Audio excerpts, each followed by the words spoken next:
아멘. 우리 옆 사람과 이렇게 한번 인사하시겠습니다. 그대는 내게 행복을 주는 사람입니다. 당신은 내게 행복을 주는 사람입니다. 그대는 내게 행복을 주는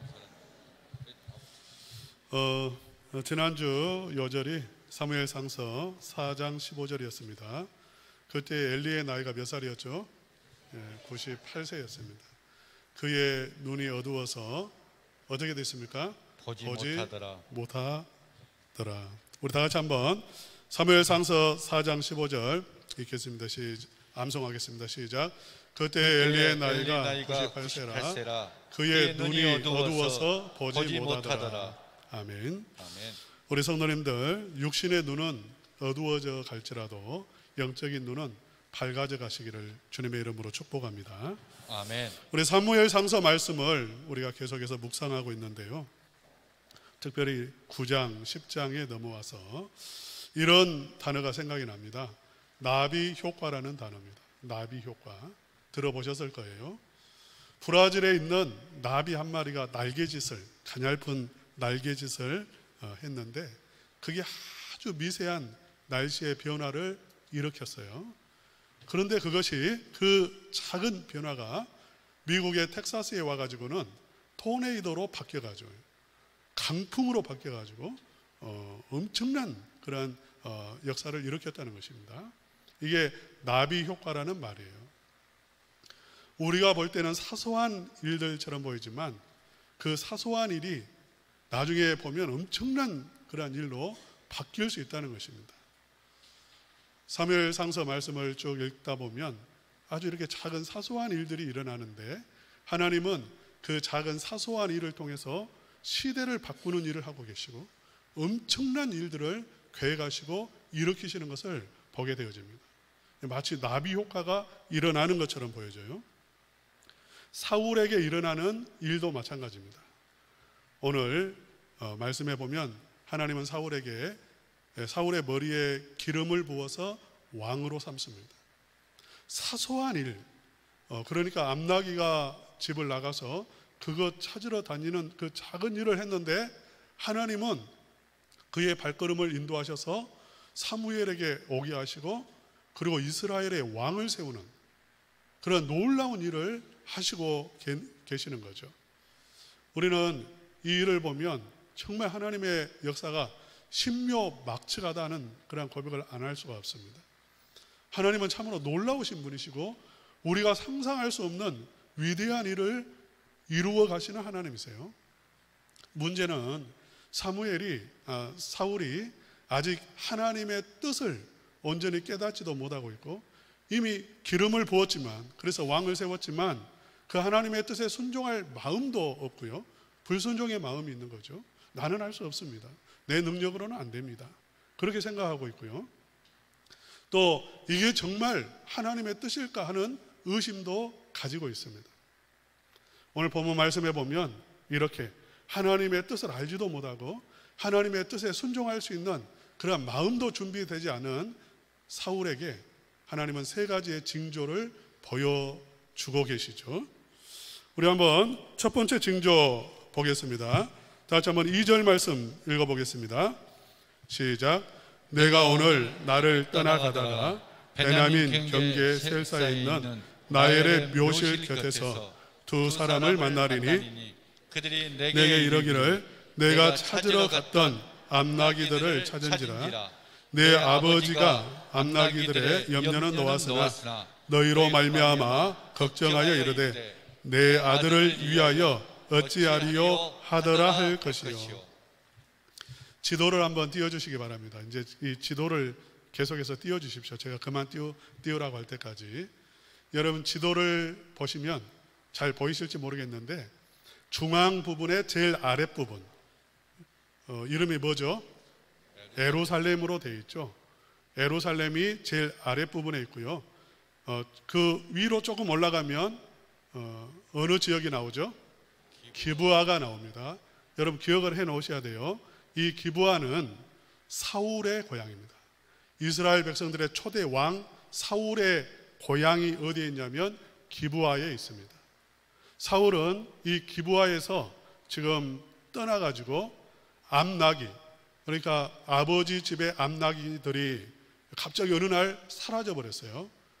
그래서 그 암나기들을 찾으러 막 이렇게 헤매고 이스라엘 지역을 다녔던 겁니다.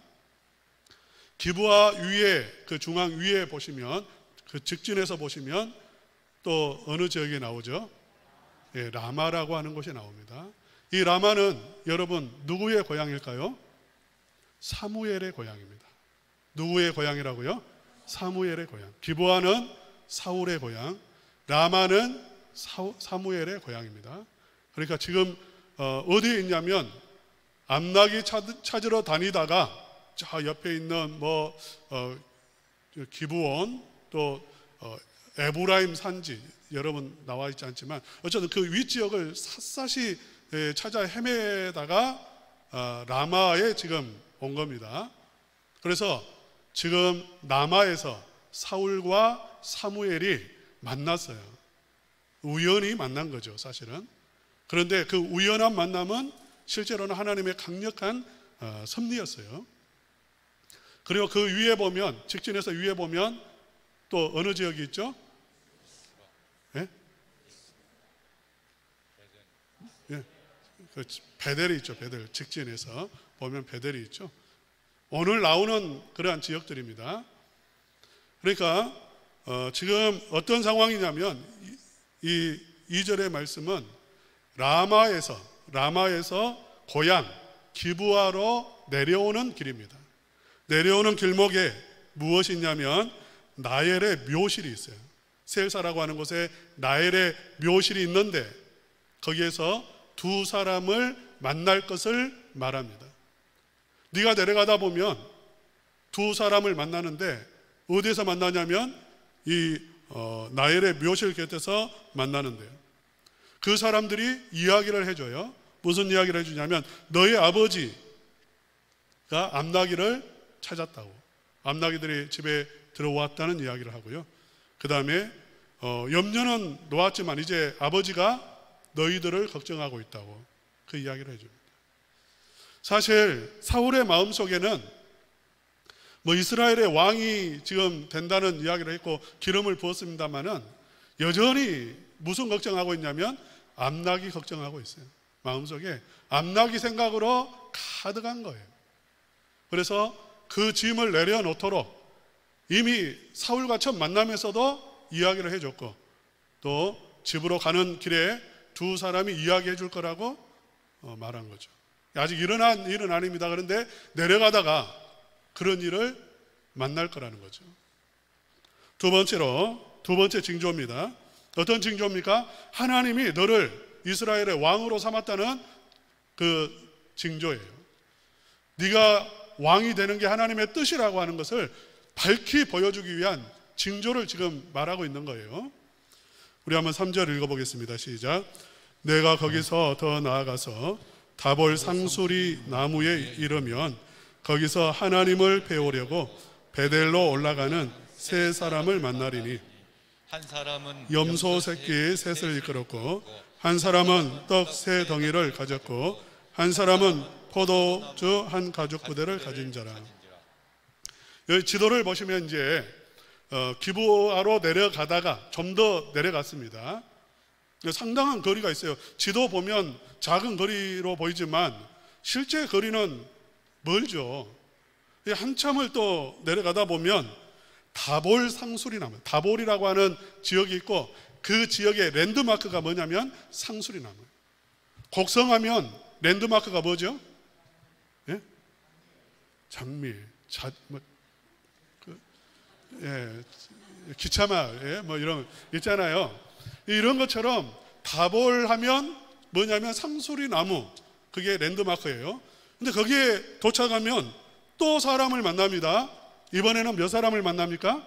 세 사람을 만나요. 다 어떻게 짜고 할 수 없는 게 이 사람들이 다 밑에서 올라오는 사람들이에요. 이미 사울과 사무엘이 헤어지기 전에, 아침에 만나기 전에 그 전부터 올라오고 있는 사람들이에요. 우연히 만나는 것처럼 보이는 거죠. 근데 이번에는 두 사람이 아니라 세 사람입니다. 독특하게 이 세 사람은 각자 하나씩 다른 것을 가지고 있는데, 첫 번째 사람은 무엇을 가지고 있죠? 새끼 염소 3마리를 끌고 올라가고 있는 중이고, 또 한 사람은 떡 3덩이를 가지고 올라가고 있고요. 어디로 올라가고 있습니까? 베델로 올라가고 있어요. 제일 위에 있는 베델로 올라가고 있어요. 다 올라가는 사람들이에요. 베델로 하나님을 예배하기 위해서 올라가는 사람들입니다.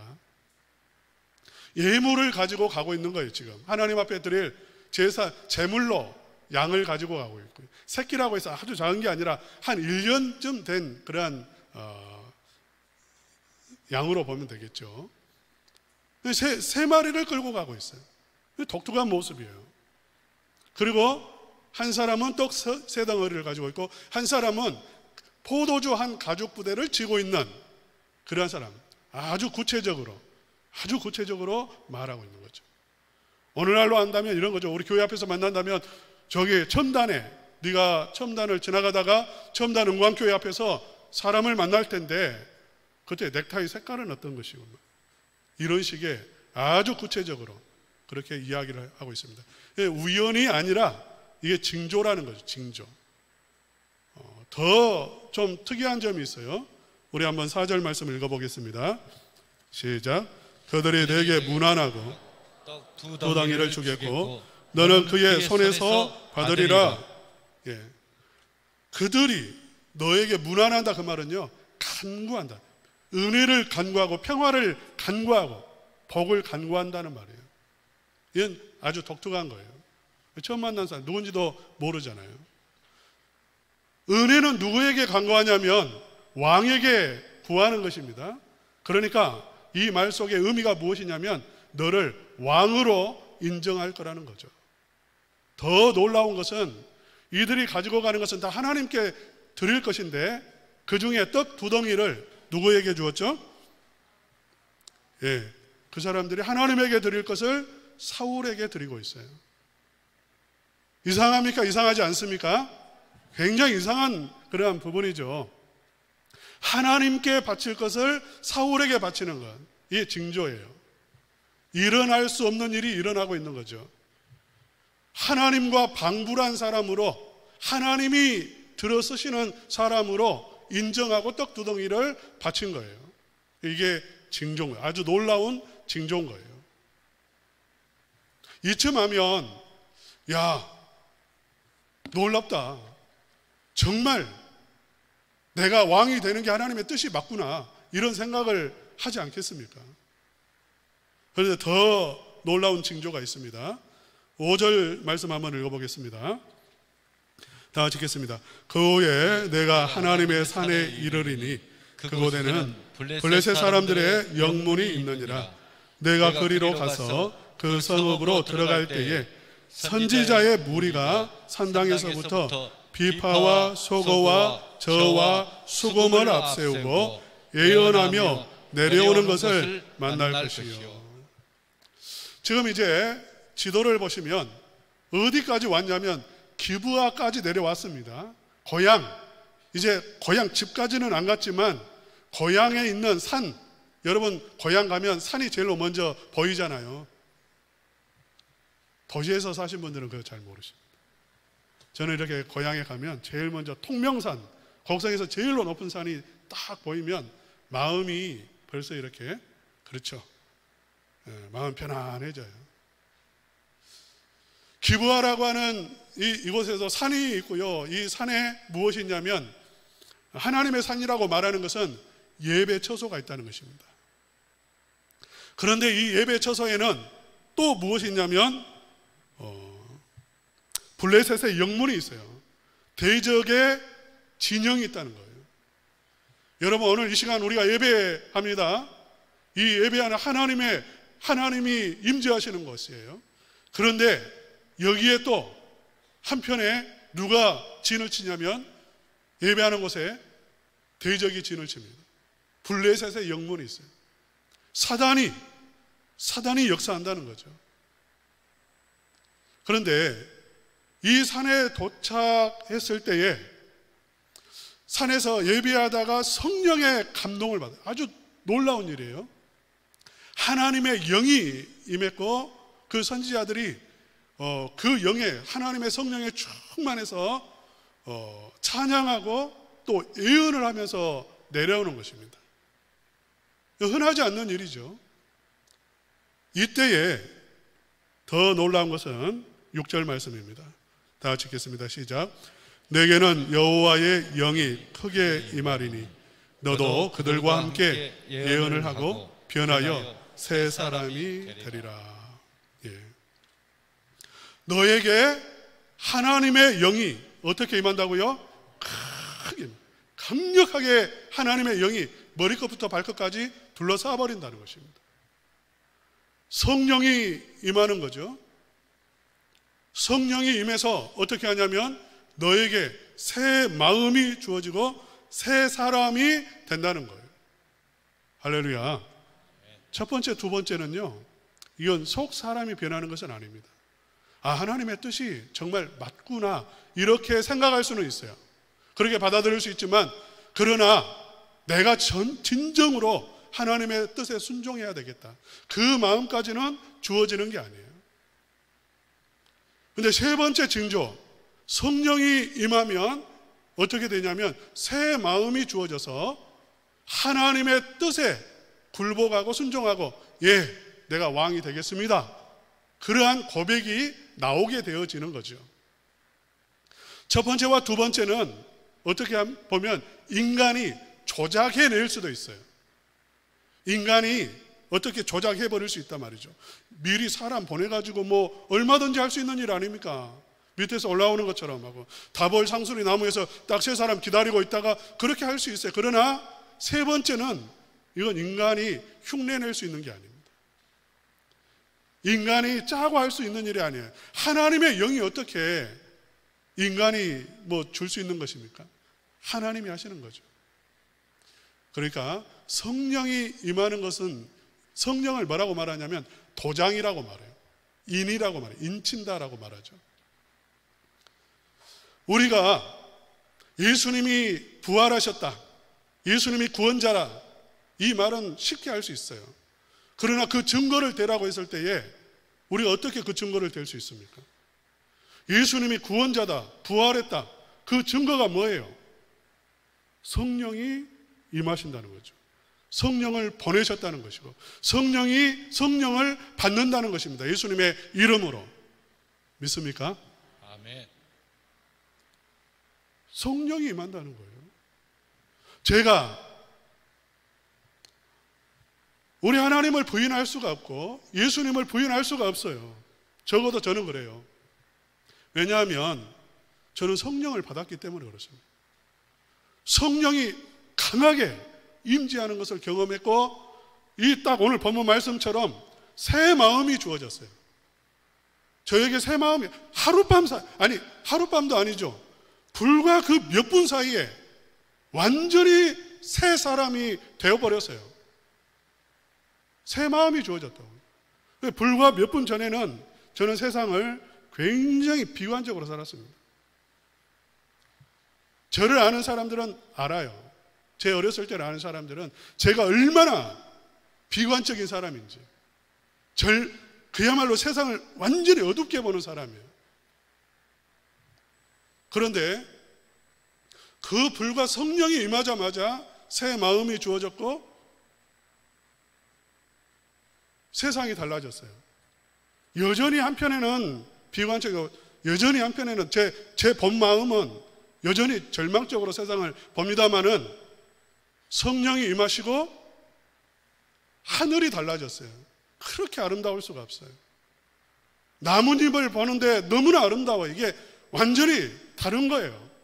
사람을 보는데, 그 전에는 저는 사람을 인정하지 않는 사람, 학교 선생님이고 누구고 인정하지 않아요. 내가 최고니까. 그런데 그렇게 사랑스러워져요. 그렇게 아름답게 보여요. 그렇게 불쌍하게 보여요. 그래서 성령이 임하자마자 전도했어요. 여러분, 이게 다 성령 받은 사람은 동일한 고백을 합니다. 아마 제 설교를 지금 들으면서 분명히 여러분 가운데 동일한 체험을 하신 분들이 있을 거예요. 목사님 말씀이 정말 맞습니다. 내가 그랬습니다. 그런 분들이 있을 거예요. 왜? 성령이 갔기 때문에. 부인할 수가 없는 거예요. 새 마음이 있다는 걸 부인할 수도 없고, 새 사람이 된다는 것도 부인할 수가 없어요. 예수님의 영을 받은 사람은 동일한 역사를 체험하고 고백을 하게 되어 있습니다. 할렐루야. 아멘. 여러분, 그러니까 지금 이 사울이 경험한 이 세 가지 사건, 특별히 세 번째 이 사건은, 이거는 인간이 흉내낼 수 없는, 그래서 사울이 정말 불과 하루 전에 나라 걱정한 사람 아니에요. 암나기 걱정한 사람이에요.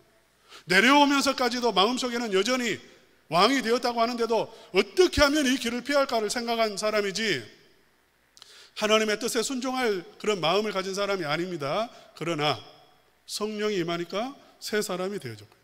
하나님의 뜻을 알고 하나님의 뜻에 순종하는 사람으로 변화되어진 거죠. 아멘. 이 세 가지 사건은 그대로 이루어졌습니다. 그대로, 말한 그대로 사람을 만났고, 말한 그대로 강력한 하나님의 영이 임했고 새 사람이 되었어요. 9절 말씀 한번 읽어봅시다. 다 같이 읽겠습니다. 시작. 그가 사무엘에게서 떠나려고 몸을 돌이킬 때에 하나님이 새 마음을 주셨고 그날 그 징조도 다 응하니라. 예. 여러분, 저는 오늘 제목으로 이렇게 제목을 잡았습니다. 하나님의 뜻을 아는 법. 우리도 하나님의 뜻을 알고 싶어 합니다. 사울에게 하나님의 뜻을 강하게, 분명하게, 확실하게 이렇게 보여준 것처럼 우리도 하나님의 뜻을 알고 싶어요. 이건 단순히 내 미래를 알고 싶다 이런 의미 아닙니다. 사람들은 미래를 알고 싶어요. 하나님의 뜻을 아는 것과 미래를 아는 것은 차원이 다른 거죠. 그건 전혀 다른 거예요. 우리는 내 미래를 알고 싶다 이게 아니라 하나님의 뜻을 알고 싶은 거죠. 나를 향한 하나님의 뜻이 무엇일까? 내 인생을 향한 하나님의 뜻을 우리는 알기를 원하고 또 아는 것이 유익합니다. 우리는 기본적으로 어떻게 하면 하나님의 뜻을 아는지 우리는 그동안 많이 이렇게 들었어요, 말씀을. 우리 성경을 보면 하나님의 뜻을 알 수 있습니다. 하나님의 뜻이 기록되어 있기 때문에 성경을 보면 환히 눈이 열리게 되어 있어요. 이 세상이 어떻게 될지, 앞으로 내가 어떻게 될지 다 나와 있어요. 성경은 하나님의 뜻입니다. 하나님의 뜻이 기록되어 있습니다.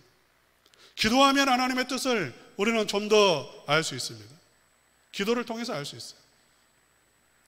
이런 원론적인 것을 저는 일단 이렇게 그동안 많이 들었기 때문에 일단 그 부분을 말하지 않고요. 실제적인 부분에서 우리의 삶 속에서 하나님의 뜻을 우리는 어떻게 알고 받아들이고 또 순종할 수 있을까 하는 부분인데요. 간략하게 말씀을 드리겠습니다. 오늘 현재 나에게 일어나는 모든 일들이 그 속에 하나님의 뜻이 있습니다. 보세요. 사울, 오늘 일어나는 일입니다. 오늘. 사실 그 사람들은 늘 본래 이 일 때문에 사울 만나려고 오는 거 아니잖아요. 그들은 예배하러 올라가는 사람이고 다른 일로 해서 위로 올라오는 사람이에요. 그리고 선지자들도 기브아 산에서 성령에 충만했던 선지자들도 늘 예배 드리는 사람이에요. 그러니까 오늘 하루 동안 일어나는 그 일들이었는데 그 속에는 무엇이 있었냐면 하나님의 섭리가 있었고 계획이 있었다는 거죠. 그러면 이날 있었던 일만 특별한 것입니까? 그 전날 사울이 암나기 찾으러 갔다가 우연하게 숲 땅에 이르렀고 라마 사무엘을 만난 것, 그것은 하나님의 뜻이 아니었나요? 아니요, 그것도 하나님의 뜻이었어요. 그러면 그 전날, 이틀 전에는 그야말로 빈손이었습니다. 아무리 찾아도 찾을 수가 없었어요. 헤매고 다닌 것밖에 없어요. 그러나 거기에도 하나님이 한 걸음 한 걸음을 인도하셨어요. 그러니까 우리의 삶 속에 일어나는 모든 일들은 오늘 나의 삶이 하나님의 뜻이라는 거죠. 여러분, 이렇게 말하고 있습니다. 데살로니가 전서 5장에 말하죠. 항상 뭐 하라고 하죠? 기뻐하라고. 쉬지 말고 뭐 하라고 하죠? 기도하라. 범사에 뭐라고 말합니까? 감사하라.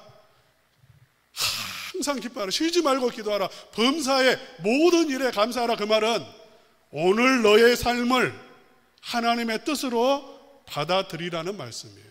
아멘. 여러분 믿습니까? 아멘. 오늘 나의 삶이 하나님의 뜻이라는 것입니다. 오늘 나의 삶은 우리는 인정하고 싶어 하지 않아요. 하나님의 뜻으로 받고 싶어 하지 않아요. 내 뜻과 너무나 다르거든요. 오늘 나의 삶은. 그렇지 않습니까? 제가 이렇게 제 수첩이 하나 있습니다. 오래된 수첩, 25년도 더 됐어요. 그 수첩에는 제 앞으로 25년이 아니라 한 40년 후에 미래까지도 계획을 세우는 게 있어요. 1920년, 10년 단위로 끊어서 20년에는 내가 어디에서 살고 어떤 목회를 하고 있을 것이다. 그런 계획을 세워놨어요. 그 계획 속에는 처음 나는 응광교회가 있을까요? 없을까요? 없어요. 저는 지금 1000명 이상 목회하고 있어요. 내 뜻대로 된 게 하나도 없어요. 그래서 우리는 인정하고 싶어 하잖아요. 지금 이것은 하나님 뜻 아니고 내 뜻도 아니고 하나님 뜻도 아니고 하나님의 뜻은 더 멋진 데 있을 거야. 아니요. 지금 이 순간이 하나님의 뜻입니다. 지금 이 자리에서 순종하고 이 자리에서 섬기고 이 자리에서 사랑하고 그게 하나님의 계획이요 하나님의 뜻인 줄로 믿으시기를 바랍니다. 아멘. 여러분 이런 이야기 많이 들어보셨잖아요. 톨스토이 이야기, 책에 나오는 이야기인데 3가지 질문이라는 책입니다. 어떤 왕이 인생에 3가지 질문을 가졌습니다. 첫째, 가장 중요한 시간은 언제일까? 인생에서. 그리고 인생에서 가장 중요한 사람은 누굴까? 그리고 인생에서 가장 중요한 일은 무엇일까? 내가 그 중요한 일을 하고 싶고 중요한 사람을 만나고 싶고 중요한 시간을 나는 갖고 싶다는 거죠. 그런데 찾지를 못했어요. 찾다 헤매다가 드디어 발견했습니다. 가장 중요한 시간은 언제죠? 지금이라는 거예요. 지금. 가장 중요한 사람은 누굽니까? 나와 함께 하는 사람, 나와 함께 있는 사람. 옆에 있는 사람 보세요. 지금 제일 중요한 사람. 제일 중요한 일은 뭡니까? 지금 있는 사람을 사랑하는 거예요. 뭐 하는 거? 사랑하는 거. 주무시는 분들만 한번 대답해 보세요. 여러분, 정말 하나님의 뜻은 뭐냐면 지금이고 하나님의 뜻은 뭐냐면 지금 내 옆에 있는 사람을 사랑하는 거. 지금 나에게 주어진 일을 감당하는 거예요.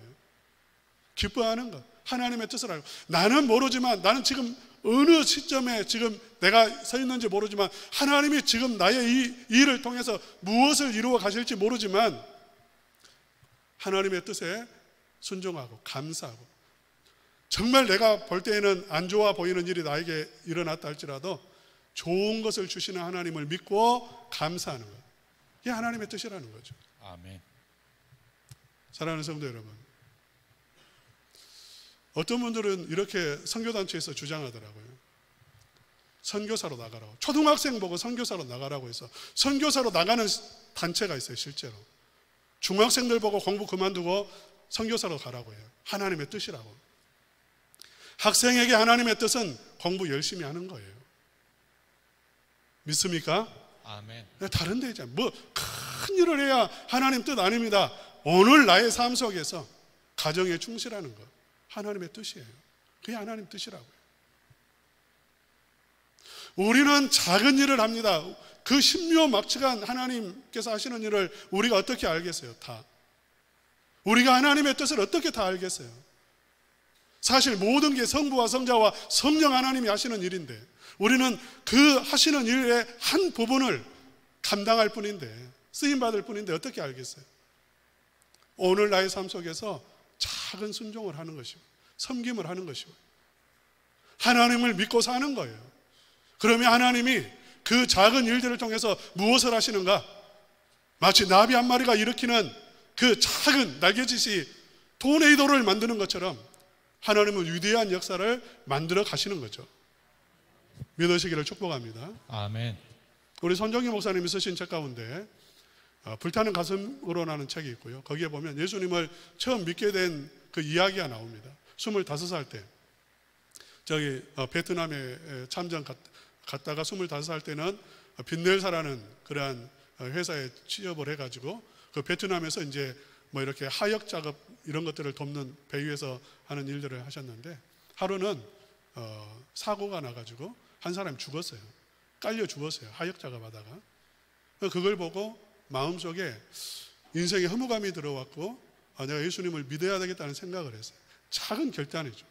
작은 일이 하루에 일어난 겁니다. 그래서 예수님을 믿기로 했고 그리고 교회를 나갔어요. 작은 일, 교회에 나간 거 그냥 나간 거예요. 그런데 그 작은 일들이 우리가 볼 때는 그건 큰 일들이 아니에요. 그런데 그 일을 통해서 나중에는 가문이 예수님을 다 영접하게 돼요. 제가 지금 이 자리에 있는 이유입니다. 이 하나님은 오늘 여러분이 드리는 찬송 한마디, 찬송 한 구절, 그걸 붙잡으셔서 여러분의 가문을 바꾸실 수 있다는 것입니다. 여러분이 드리는 작은 기도, 그것을 하나님이 붙잡으시면 하나님은 위대한 일을 이루어 가시는 거예요. 역사를 바꾸실 수 있습니다. 여러분의 기도, 여러분의 찬송, 그게 작은 게 아니라는 거예요. 여러분의 하루하루의 삶 속에 여러분은 거기에 하나님의 뜻이 있고 그 하나님의 뜻에 순종하며 나아갈 때에 하나님은 역사를 만들어 가시고 이루어 가신다는 거죠. 우리 한번 다 같이 한번 따라서 합시다. 오늘 나의 삶이 하나님의 뜻이다. 하나님의 뜻이다. 믿으시기를 축복합니다. 아멘. 오늘 여러분 하나님에게 순종하십시오. 오늘 여러분의 모든 환경이 하나님의 뜻 안에 있습니다. 믿음으로 받아들이십시오. 마지막 한 가지만 더 말씀을 드리겠습니다. 하나님의 뜻. 오늘 본문에 보면 만나는 사람들의 입술을 통해서 하나님의 뜻이 다 드러납니다. 사무엘을 통해서 하나님의 뜻이 보여지고요. 그 다음에 기브아에서 올라오는 두 사람을 통해서 하나님의 뜻이 또 드러나고요. 만나는 사람들의 입술의 고백이 다 하나님의 뜻을 말하는 것들이에요. 사실상 보면 어떤 분들은 이렇게 말합니다. 기도를 많이 한 분이 이런 이야기를 하더라고요. 자기는 기도하고 하나님의 뜻이라고 생각하면 불도저처럼 밀고 간다고 그렇게 말을 해요. 참 훌륭한 부분이에요. 그러나 놓치고 있는 부분도 있어요. 자기가 하나님은 아니에요. 자기가 기도했다고 그게 다 하나님의 100% 뜻이라고 생각하면 잘못될 수 있습니다. 사람의 말을 들어봐야 돼요. 목사님에게도 물어보고요. 여러분 모임에서도 서로 기도하면서 하나님은 꼭 나를 통해서 그냥 나에게 바로 말씀하시기보다는 하나님은 사람을 통해서 말씀해 주세요. 믿음의 사람들이 그거 아니야 하면 내가 아무리 맞다라고 생각할지라도 내려놓을 수 있어야 됩니다. 여러분 하나님은 합력하여 선을 이루어 가신다고요. 여러분 한 사람 한 사람이 그냥 내가 기도했으니까 내가 맞다라고 생각해 버리면 이건 잘못될 수 있어요. 하나님의 뜻은 사람을 통해서 우리에게 찾아올 수 있기 때문에 들을 수 있는 길을 열어놓으시고요. 마지막 하나님의 뜻은 마음속에 성령을 부으셔서 새 마음을 주시듯이 그것이 받아들여지지 않죠. 때로는 질병, 그게 받아들여집니까? 이건 안 돼. 빨리 보내야지. 어떤 어려운 일, 어떤 직분 쉽게 내가 인정이 되지 않죠. 하나님의 뜻으로 받아들일 수가 없는 그러한 일들을 우리는 만날 때 있습니다. 그러할 때에 하나님 앞에 나아가서 엎드리면 그리고 인내하면서 하나님의 뜻을 찾으면 성령을 부어주실 것이고 은혜를 부어주셔서 결국은 하나님의 뜻을 알게 되어지고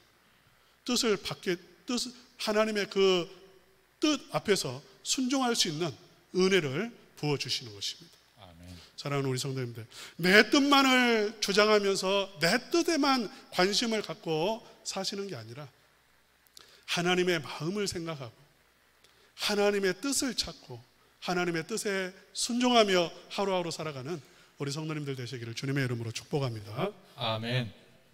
293장입니다.